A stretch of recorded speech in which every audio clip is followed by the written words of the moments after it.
Hello guys, দেখো কত সুন্দর গরুর মাংস মাখা। এগুলা কিন্তু কাঁচা, তোমরা খাবা? যদি খাও তাহলে চলে এসো আমাদের বাসায়। হ্যালো এভরিওয়ান, আসসালামু আলাইকুম। আজকে গরুর মাংস রান্না করব। তার জন্য এখানে আমি 3 কেজি মাংস নিয়েছি। সুন্দর করে ধুয়ে পরিষ্কার করে এক পাতিল থেকে আরেক পাতিলে আমি পানিটা ছেঁকে নিয়েছি। তারপর তেজপাতা, এলাচ, দারচিনি, লবঙ্গ সবকিছু একসাথে দিয়ে দিলাম। এখন অনেকগুলো পেঁয়াজ কুচি আমি দিয়ে দিচ্ছি, কারণ আমি ভাবতেছি ভুনা করব। তাই এখন দিয়ে দিলাম পরিমাণ মতো লবণ আর দিয়ে দিলাম হলুদের গুঁড়া। তো আমি 3 চামচ হলুদের গুঁড়া দিয়ে দিচ্ছি, যেহেতু 3 কেজি মাংস। আর হাত দিয়ে অনেকটা লাল মরিচের গুঁড়া দিয়ে দিলাম। এখন দিয়ে দিলাম আদা রসুন পেস্ট। সব কিছু আজকে হাত দিয়ে দিচ্ছি।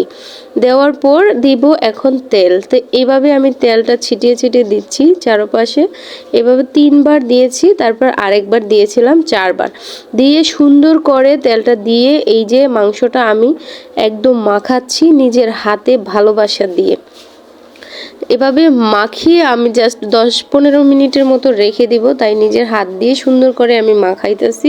তো এত সুন্দর হয়েছে দেখতে, কালারটা অনেক সুন্দর হয়েছে। দেখো গাইস, গরুর মাংস আমার কাছে ভুনা করলে অনেক বেশি ভালো লাগে। আলু দিয়ে যদি গরুর মাংস রান্না করা হয় তাহলে স্বাদ চলে যায়, আর যদি এভাবে ভুনা করা হয় তাহলে অনেক বেশি ভালো লাগে। তো 10-15 মিনিট আমি ঢেকে রেখে দিয়েছিলাম। এখন চুলাতে রান্নার জন্য চলে আসছি। কিছুক্ষণ কষানোর পরে আমার মনে হলো একটু রাঁধুনি গরুর মাংসের মশলা দিয়ে দিই। তাই আমি আবারও একটু মশলা দিয়ে দিলাম। এখন আবার একটু কষিয়ে নিব। তো অনেকক্ষণ কষালাম, যেহেতু 3 কেজি গরুর মাংস অনেকগুলা, দেখতে একদম কেমন লাগে। তাই আমার আম্মু বলল 2-3টা আলু দাও, তাহলে খেতেও ভালো লাগবে। আর আমার মেয়ে বেশিরভাগই আলু খেতে অনেক পছন্দ করে। তাই আমি 2টা আলু কেটে সুন্দর করে ধুয়ে পরিষ্কার করে দিয়ে দিলাম। দিয়ে একটু সুন্দর করে কষিয়ে নিলাম। আর এই দেখো গাইস, কত সুন্দর কষানো হয়েছে, দেখতেই খুব সুন্দর লাগতেছে, একদম মাখা মাখা।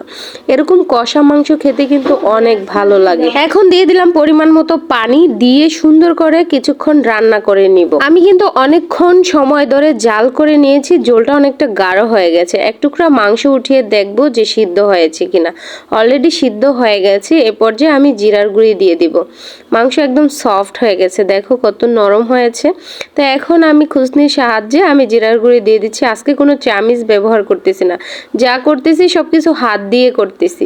তো জিরার গুঁড়ি দিয়ে আমি 5 মিনিটের মতো চুলায় এই মাংসটা জাল করলে এই ঝোলটা আরো গাঢ় হয়ে যাবে। সাইড দিয়ে যে ঝোলটা ভরে গেছে ছিটকে ছিটকে, ওগুলো আমি একটা ন্যাকড়ার সাহায্যে ভিজিয়ে সুন্দর করে পরিষ্কার করে নিলাম। আর এইদিকে মেয়েকে একটু খাইয়ে দিলাম, দেখলাম কত সফট হয়েছে, কারণ আমার মেয়ে সফট মাংস খেতে পছন্দ করে। এখন খাওয়ার পালা। তো আজকে তো চিকেন রোস্ট বানিয়েছিলাম। এখানে আমরা চিকেন রোস্ট বেড়ে নিয়েছি, তারপর পোলাও একটা প্লেটে বেড়ে নিয়েছি, আমরা সবাই একসাথে খাবো। আর এই যে আমার সেই সুন্দর করে রান্না করার গরুর মাংস একসাথে নিয়ে নিলাম। ডাল রান্না করেছিলাম। তো এই সিম্পল রান্নাই আজকে সবাই মিলে একসাথে বসে খাচ্ছি। সাথে আছে সালাদ, মোটা ভাত, গরুর মাংস, চিকেন রোস্ট এবং ডাল। সব কিছু মিলে আমরা অনেক মজা করে খাচ্ছি। প্রথমে আমি ছোট্ট একটা রোস্টের পিস নিয়ে খেলাম, তারপর আমি গরুর মাংস নিয়ে মজা করে ইয়াম্মি ইয়াম্মি করে খেয়েছি।